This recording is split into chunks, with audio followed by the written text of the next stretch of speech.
So everybody, a lot of people out here feels like it is very easy to start a fashion label. It is not. I was one of them, and I got slapped in the face a bunch of times.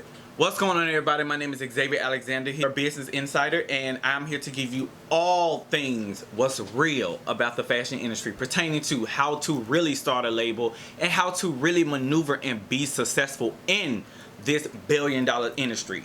Now, I thought my first video should be a lot of people want to know, how do you literally prepare yourself to start a label? Well, I'm going to tell you. If this seemed like something that you would like, if this channel seemed like something that you seem like you would adore, go and subscribe to the channel, because I'm telling you, I'm bringing you all the real tea about the fashion industry. Now, jumping right into my first one, if you want to mentally prepare yourself, you got to have some type of education. Period, point blank. You gotta have some type of education. It doesn't matter if you went and got private education. It doesn't matter if you went to a university or if somebody taught you. You have to know something about design, because if you don't know, who gonna design your products?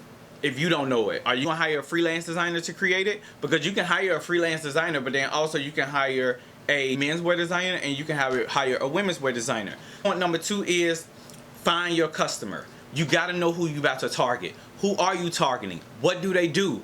What do they do on a regular day basis? Because you just can't jump out and start saying, oh, I design for every woman. No, you don't. No, we don't. I said the same thing, and I found out really quickly I don't design for every woman, because every single piece in your collection do not fit every woman. Every single piece in your collection does not fit every man.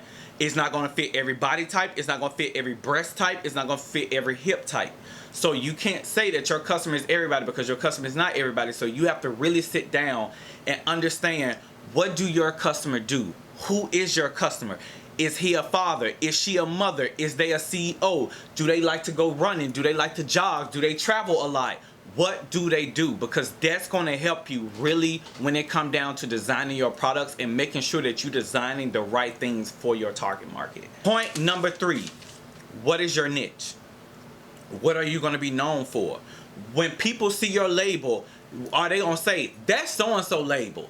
Prime example, when I see McQueen, I know McQueen. When I see Dior, I know Dior. When I see Jean-Baptiste Valli, I know Jean-Baptiste Valli. That's because when I see them, it's like they have a distinct design that I know that's that label. Rick Owens, when you see Rick Owens, you know. Thom Browne, when you see Thom Browne, you know. So it's just like, what is your niche? What is people gonna know your brand for? Think about that. Number four is something a lot of people don't think that is very serious, and that's very like crucial pertaining to. Also, I say you should really have on deck before you even launch is, who is gonna manufacture, who is gonna literally produce your product.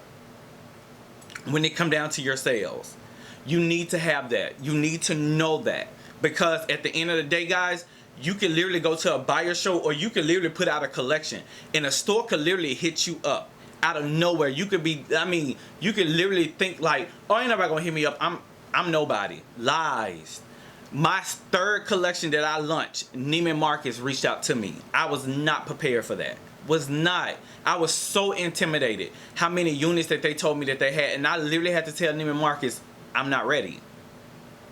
And it was so embarrassing. I was so embarrassed as a CEO that I'm literally telling this company that I wasn't prepared for that. But that was a wake-up call, and I got prepared after that point. But the opportunity had passed, but baby, it didn't stop the coin. You need to kind of know that, because at the end of the day, when them buyers start buying, you literally have up to 6 weeks to 2 months to get them their product before they saying, cancel my order, I want my money back.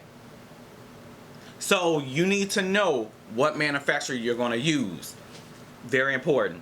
My point number five, and this is my last point that literally I tell people, need to know fashion and business law. When I first launched my label, Valentino actually sent me a, we're gonna file a lawsuit against you, because my logo was similar to theirs and I had no clue of one of their old logos. I had no clue that my logo was literally similar to Valentino's logo, and they sent me a letter saying if you don't change your logo, you will be sued. That freaked me out. I reached out to my attorney. I was crying. I was like, what is going on? I don't know what's going on. I'm young into, like, I was literally so terrified because I was like, I didn't steal nothing from them. I just created the logo that I wanted. But I didn't know that that logo was already copyrighted and trademarked by the Valentino company. Trademarking and copyright, they are two different things. They are not the same thing. Certain things you can trademark and certain things you can't. Certain things you can copyright and certain things you can't.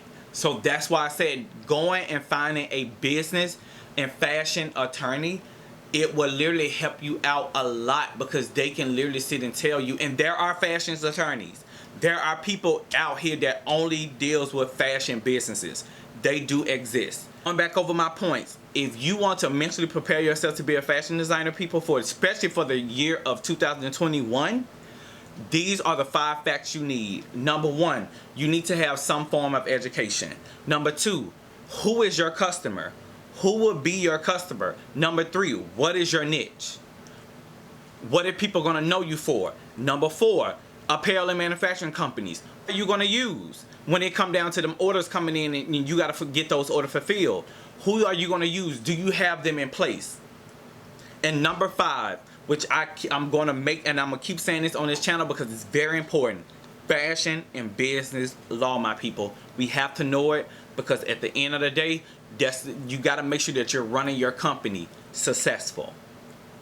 So guys, that is all I have for you guys today. I hope you guys like this video, and if this is something that excited you or something that literally feels like something that you're going to continue to enjoy, go and subscribe, give this video a thumbs up. Even if you want to share it with some of your friends, because videos will go out every single week. Thank you guys for watching this video. Like I say, all to sit out here and bless the world, you have to be blessed. So guys, let's continue to be blessed so we continue to bless the world.